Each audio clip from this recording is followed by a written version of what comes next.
Almarhum ayah saya itu sekolahnya cuma SD dan dia buruh bangunan.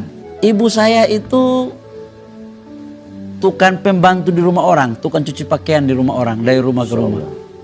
Singkong ini diparut, makanan orang timur ya, itu jadi namanya sih kesuami ya. Singkong diparut. Diparut, kemudian dikukusin, dikeringin kukus. Ini makannya ala kampung banget. Baju jas, makan lokal. Kisah Bahlil Lahadalia hingga menjadi pengusaha sukses. Berasal dari keluarga miskin, tak serta-merta membuat Bahlil Lahadalia menyerah terhadap hidup. Bahlil yang benar-benar mengawali karir dari titik nol, kini telah menjadi seorang pengusaha sukses. Pria keturunan Tomia asal Fakfak Papua ini, pernah menjalani berbagai profesi untuk bertahan hidup sebelum menjadi sukses seperti sekarang. Mulai dari tukang kue semasa kecil, seorang kondektur, hingga menjadi sopir angkot pun dia jalani. Dengan kerja keras itu semasa hidupnya, pria kelahiran 1976 ini, kemudian bisa sukses hingga menjadi Menteri Kepala Badan Koordinasi Penanaman Modal Kabinet Indonesia Bersatu Jilid 2. Ada banyak cerita menarik yang pernah dijalani Bahlil sebelum menjadi sukses seperti sekarang. Bahkan karena saking miskinnya, Bahlil pun pernah juga merasakan sakit busung lapar. Hidup berbalut kemiskinan, itulah masa lalunya. Bahlil meski terlahir dari keluarga sederhana, tak membuat semangatnya menjadi kendor. Ia sudah terbiasa bekerja keras dari kecil. Di masa itu, ia pernah mencicipi pekerjaan sebagai penjajah kue. Di masa SMP dan SMA, sejumlah profesi pun dijajalnya, dari mulai kondektur angkot sampai sopir angkot. Begitupun di masa kuliah, profesi sebagai loper koran pun pernah ia lakukan. Pria kelahiran Banda ini, bernama lengkap Bahlil Lahadalia. Ayahnya adalah seorang buruh bangunan, sementara ibunya hanya seorang ibu rumah tangga biasa. Dalam hidup serba kesusahan, orang tuanya harus menghidupi 8 anaknya.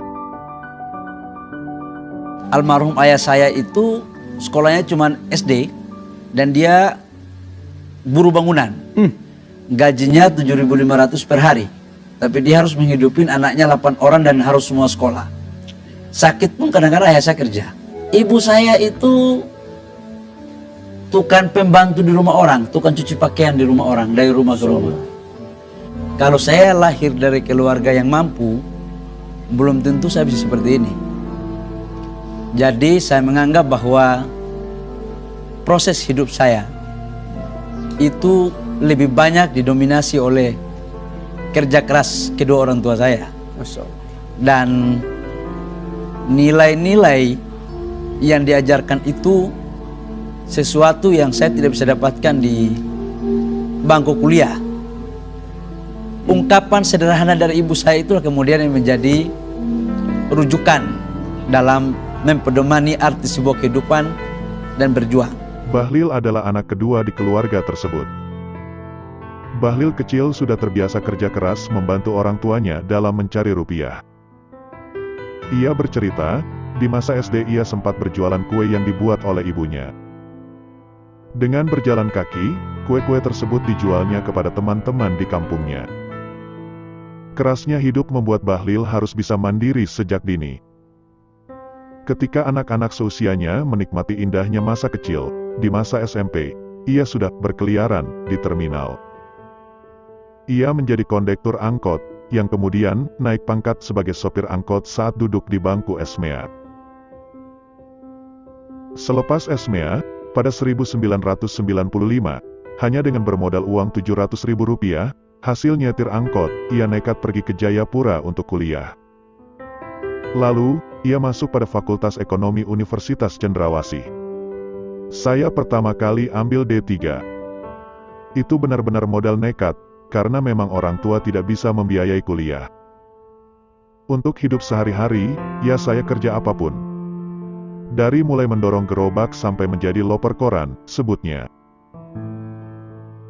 Nasib baik bagi Bahlil, lulus D3 ia bekerja di sebuah perusahaan konsultan keuangan sampai akhirnya menjadi direktur wilayah Papua. Membawahi sekitar 60 karyawan, pada 2002 ia digaji sebesar 35 juta rupiah. Dalam posisi yang sudah nyaman, Bahlil malah memutuskan untuk resign setelah 1 tahun bekerja. Kemudian ia mendirikan perusahaan yang bergerak di bidang konstruksi. Modalnya cukup besar, sekitar 700 juta rupiah. Nahas pun terjadi. Tidak lebih dari 7 bulan perusahaan tersebut kemudian ambruk. Bahlil kembali ke titik nadir. Ia harus menyulam kembali semuanya dari nol. Tapi Bahlil sukses melewati masa itu dengan cemerlang. Pasca peristiwa itu, ia sudah tidak masalah. Berarti saya harus berjuang lagi dari awal. Yang biasanya sehari-hari memakai mobil, tiba-tiba kembali lagi memakai motor. Saya menjalani takdir itu. Bahlil pun berhasil bangkit dari keterpurukan. Di dalam bisnis itu, kita harus percaya diri. Kalau diri kita sendiri tidak mampu percaya pada diri kita, bagaimana mungkin orang lain akan percaya pada diri kita? Saya juga tahu jika yang namanya bisnis itu naik dan turun. Seorang pengusaha tangguh itu adalah yang berangkat dari bawah, lalu naik ke atas, jatuh dan naik lagi. Dan keyakinan saya, Allah Ta'ala itu tidak memberikan cobaan lebih dari kemampuan kita. Hukum bisnis itu cuma ada 2, kalau bukan untung, ya rugi. Oleh sebab itu, sebagai pengusaha, saya harus siap menghadapi 2 kenyataan ini, tegasnya. Bahlil pun menyebut faktor-faktor yang akan membuat seseorang menjadi sukses.